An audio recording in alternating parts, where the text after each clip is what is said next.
something different from economics, politics. When I was first approached by Stephen and the team to come and to the PNG and Pacific update and talk about politics, to be honest, I thought that I might simply present a couple of slides, usually representing the picture of PNG politics, which is quite often related to a circus. But I think, and I do believe, that there's much that we can learn from PNG politics, and the more you look into it, the more lessons one can glean out. So that's sort of the message that I'd like to follow on through here, and hopefully by the end of my little presentation, we'd have looked a bit closer into some of the lessons that we can learn from PNG politics, and not so much the negatives. 1026, by the way, was an estimation. I'm not sure how close I was.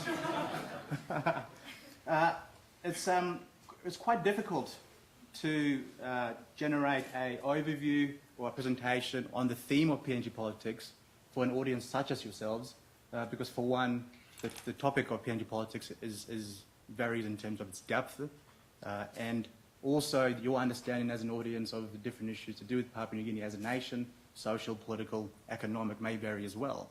So what I decided to do was to do a general overview of PNG politics, starting with the post-election period from 2012. I want to talk a bit about the actors, key actors which were involved after the national election and who we see now carrying the mandate of our national government. I want to touch a bit on the Alatau Accord, which of course we had previously from our Vice-Chancellor, and then we'll move on to a bit more in-depth detail on the current political environment, particularly around the numbers game in terms of what that means for the current makeup of our Parliament. Also, a bit of qualitative analysis in terms of language, and this is an interesting topic, and is largely based on a bit of work I did, which was intended to be presented at Deacon's PNG Symposium earlier this year in April, but I didn't manage to do that because I got sick, unfortunately. So I want to touch a bit about that, and actually, I believe it is quite important that we do look at the language that is used in PNG politics, particularly around the marketing material that we see in campaigns, because the language that is used is highly emotive, and it has a rollover effect to the perceptions of how our people perceive our MPs, and also what they expect from our MPs. So it's something that I'd like to touch on. Also, look into some challenges that I think are important to mention, and finally, wrapping up with the future of PNG politics, some predictions. I may be wrong, but there are some predictions I'd like to make as well. Now, just quickly, this election campaign poster, just figure out the points though. No, that was the wrong one. That wasn't good. Here we go. The middle, top, bottom. Anyways, what we see here is a typical election campaign poster of a candidate, Mr. Moses Namagulisa, and you would have seen some of these election campaign posters outside, brought here. This one's quite interesting. There's a bit of symbolism here that I want to talk a bit about, particularly in regards to the individual Moses, who I did meet. I followed I took time off work during the national election and for about 2.5 months followed the elections in Papua New Guinea. So Moses is an interesting character. As you will see, he's not actually endorsed by any particular political party. At the bottom of that campaign poster, he's endorsed by the simple people of Goroka, Eastern Highlands Province. And he also has the interesting nickname 10 Kilo. Now, I had heard of this Mr. 10 Kilo man when I was up in Goroka and Kainantu throughout the Eastern Highlands Province, and I thought, who is this 10 Kilo man? I had to meet him. He sounded like a very interesting fellow. And Moses got his 10 Kilo nickname as a result of his side business which he did, which was simply buying 10 kilo rice bags from a source of supply and then reducing that into smaller bags and sell it on to small communities in the rural districts of Eastern Highlands. But he campaigned on 10 kilo and a lot of people voted for him. And he actually, thanks to second and third preference votes, made it all the way up to the top 8 in terms of the Eastern Highlands provincial government. He lost out eventually to Honourable Governor Julie Soso and also a couple of millionaires. So he did very well. For a man who had very little education, no backup in terms of political party, and his little slogan down there, if you can read Tokusin, is Try Mangi Long Peles, which means try someone from the village. This here is one of my favorite billboards of the election, period. And there's a couple of reasons for that, without stating the obvious. But I think primarily because of the enduring premise of the message that it has on the billboard. And not only that, I think secondly, also because that this message is transnational. It doesn't matter where you are in the world. If you have an interest in politics and you vote for someone, then somewhere along the line you may relate to David. Now, I'm sure there's a couple of Australian voters in here who probably feel the same way too right now in terms of what's going on. But there's a second and more important reason why I included this particular photo, and that's because of the capitalized word action there. And I'll come back to this later on in my presentation. But I just want you, as we go along in the presentation, I just want you to think a bit about the emotive connotations of this particular word action, because it featured predominantly throughout election 2012. Key actors pre, during and post-election. Now, these are just some of, all of these men are individuals, leaders of their respective political parties. I won't go through all of the details of the political parties because I don't want to bore you with all that. But the key actors, as we can see, with Peter O'Neill, People's National Congress. Up there we have his opposition, Belden Nama, with his famous one-finger salute. And then at the bottom there, in a line across, we have Sajulis Chan from PPP. We have Pius Wingti from PDM, Patrick Pruch from National Alliance. We have William Duma from URP, Paulus Pakop from SDP. We have Peter Ipitas from PP. And then the bottom right corner there, we have Dr. Alan Marat, who is from the MLP. The important thing, the three key points that I want you to get away from this particular slide, and first of all is the significance of the middleman there, Mr. Don Polya, who is the member for Kundap. Now, I sort of gave him a bit of prominence there under both the leader of the government and the opposition, because he holds the second highest number of seats in cabinet, did very well in terms of his party, the Triumph, Heritage and Empowerment Party, or the party. And also, this was confirmed about a week ago when we both had our Prime Minister away in Indonesia, went on a state delegation, and the Deputy Prime Minister, Leo Dion, also away too, out of the country. And the responsibility of acting Prime Minister fell to Don Polya. It's also important to note that our Deputy Prime Minister is actually the Deputy Leader of the party. So in terms of seniority, he actually comes underneath Don Polya. And I think one of the key reasons why we saw Don Polya not given the chance to be Deputy Prime Minister was because of a very conscious decision to make a fair representation of our provincial and regional makeup in terms of our ethnic tribes. One other point I'd like to make, all of these men, apart from Patrick Powis and Alan Marat, all during the course of the election put their hands up very publicly, claiming that they were the next Prime Minister of Papua New Guinea. Only one got the job. Alatau Accord. Now, this is the fundamental coalition document which during the process of the formation of government, the key political parties signed, and it ended up being Peter O'Neill leading this. Obviously, it was signed in Alatau, hence the name. There are a few key points here. I mean, it was formed a government based on the spirit of reconciliation, unity, and trust. It's particularly important coming out of the period of instability that we had in terms of the political impasse. So that was one of the key points which was talked about in Alatau.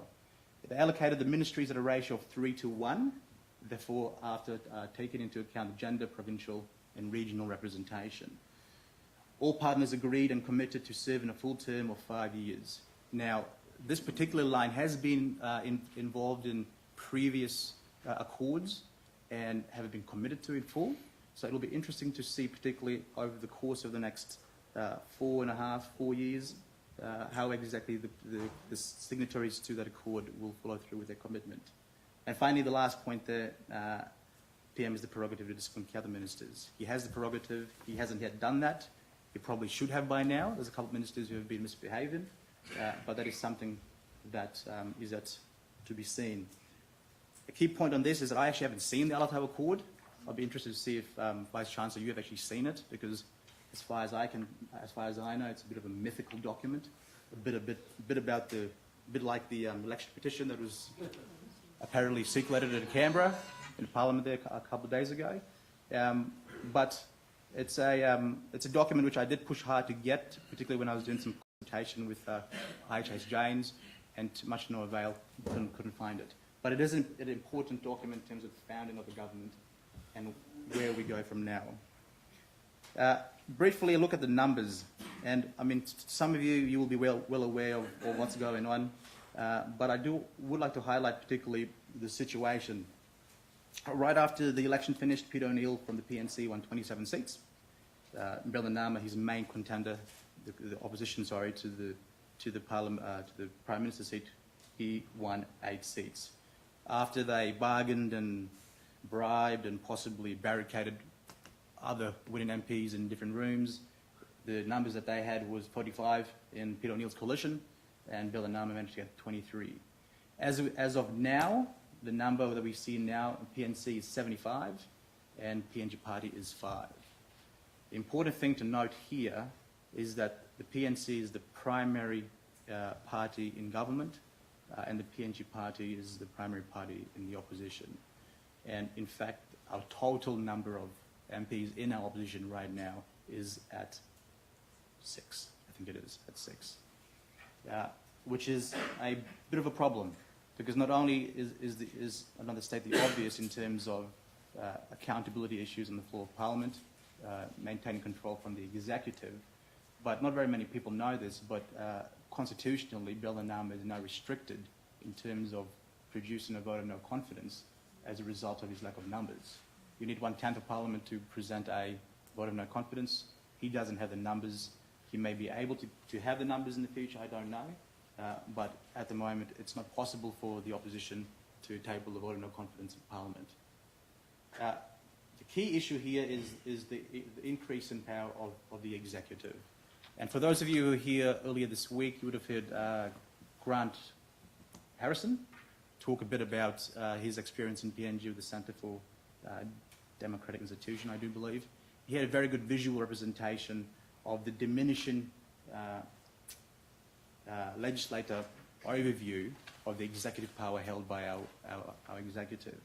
And the key points that he highlighted, which was very good, was the amendments which we see currently in Parliament to the increase in the grace period for vote of no confidence. Also, possible amendments to decrease in the number of sitting days. This is a constitutional amendment of our Parliament.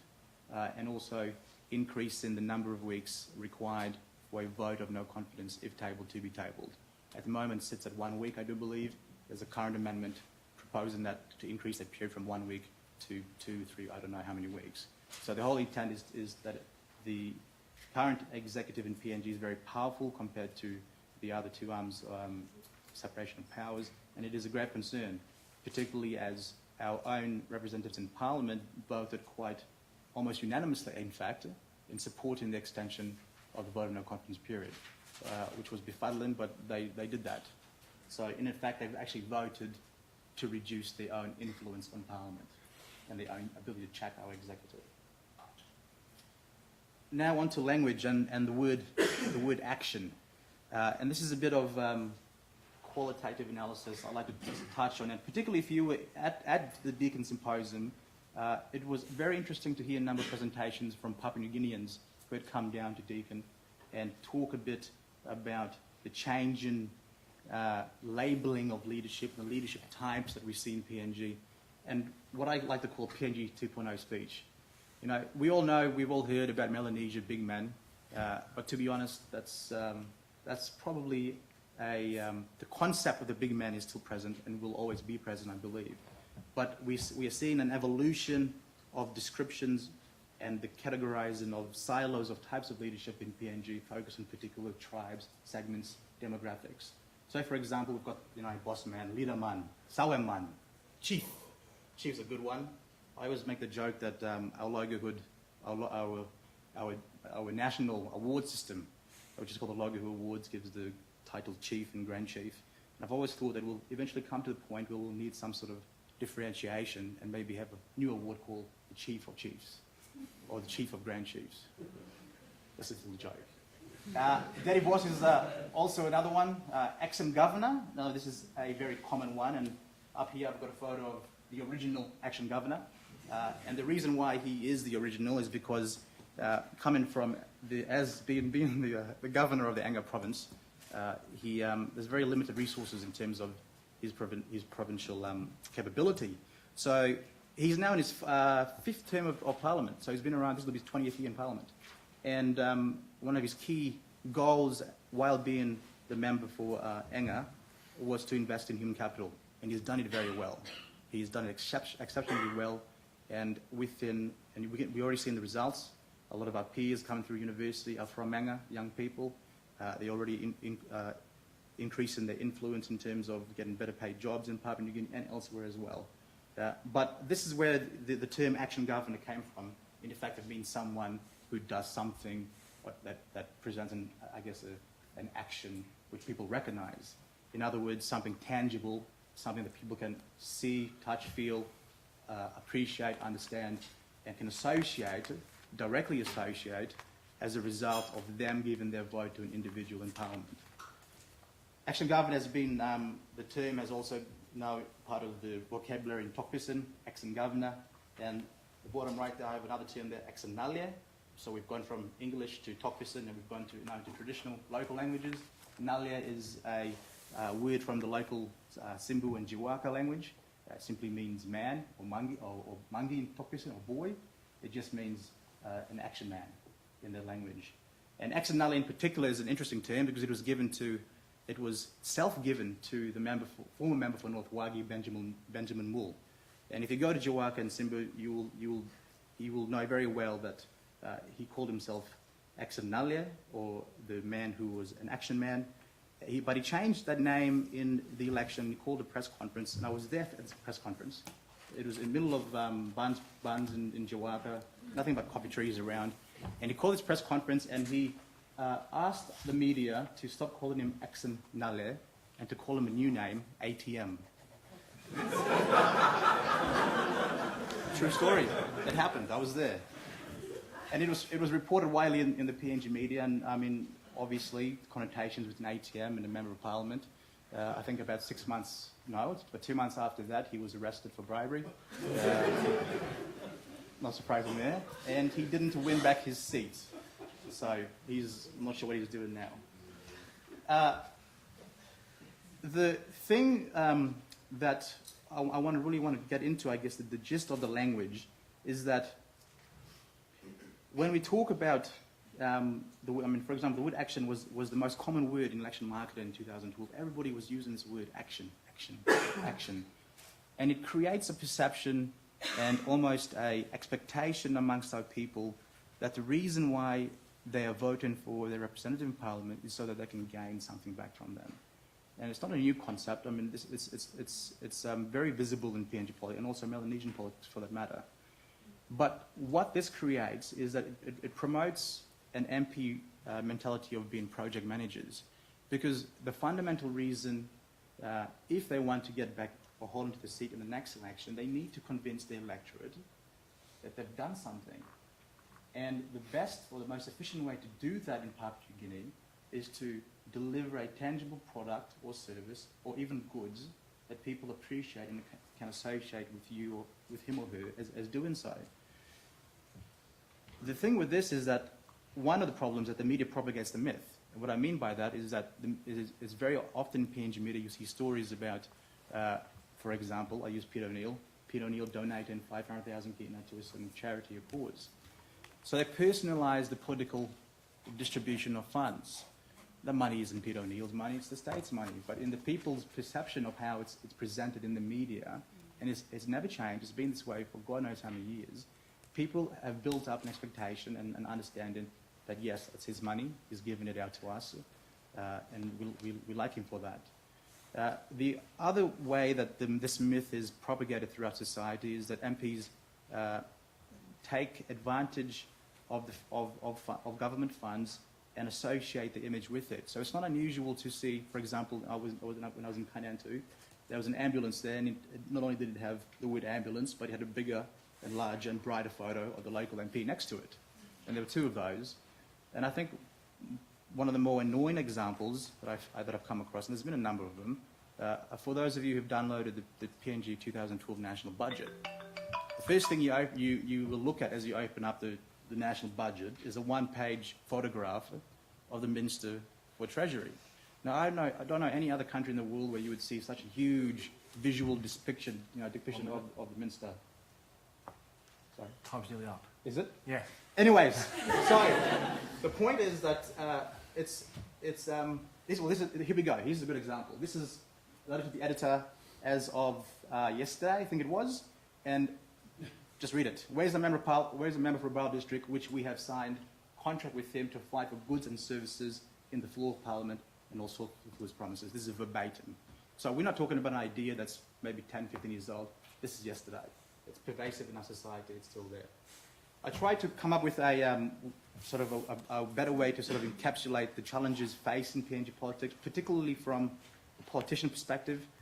And sometimes we do take the mickey out of our MPs, but at the same time, this is a fair point. This is a tweet that I tweeted earlier in February, I do believe, and as you'll see, it's true. Political accountability, they have it very easy. Socially, they have it too hard, and some MPs will not and can't cope with that additional pressure. Some MPs can. Some of the challenges leading in terms of politics in PNG, in general speaking, is corruption. This here, you will read through that, is an exceptional example of corruption in PNG from a practical level. Now, and the funny thing is that at the last point, the fourth bullet point, is probably the only really sentence qualified to be part of the job description. The previous three are all focused on corruption in Papua New Guinea and asking the applicants to take into consideration corruption and law in governments. This, by the way, is by Rubal Shippen. They've since, Rubal Queen fame, they've since been much well aligned. The future, almost finished here. Briefly, LG and elections, national by-elections, we are hosting right now. LG elections have started. Some seats have already been declared. We have seen a greater uptake of female representation in LG elections than we have seen in national election, which is a good thing. We have started our first national by-election. This is almost 1 year on from the end of the election, and that's the Angoram Open. They're currently processing with that. Election petitions for our national elections are still ongoing. The process is not complete. In fact, we have some senior members of our cabinet who will be facing the court. Most notably is Don Paulier. And if you're interested in numbers and figures of how you win politics in PNG, I recommend the member for conduct. Look at the way he won. I wrote a great article about it on my blog. There were 27 candidates who scored 0 votes. Somehow he managed to score the rest of it. But that's important to vote. Something else to note is the further vote on no confidence constitutional amendments. That's a big issue that's coming up, and I do hope that it is played predominantly in our public discourse.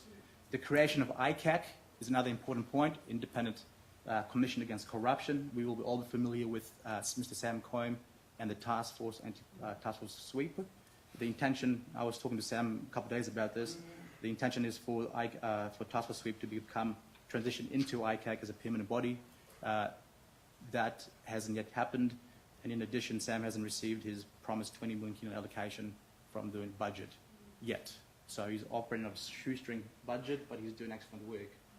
Other points worth noting is the PNG Defence White Paper, and also there will be a calendar reshuffle before September. That's one prediction I'll make.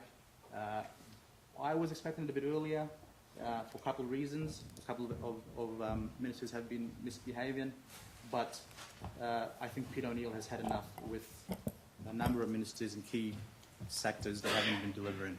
So I'm sorry about the presentation. It's very generalised and not very in detail, but if you do have more questions, I'm more than happy to answer them.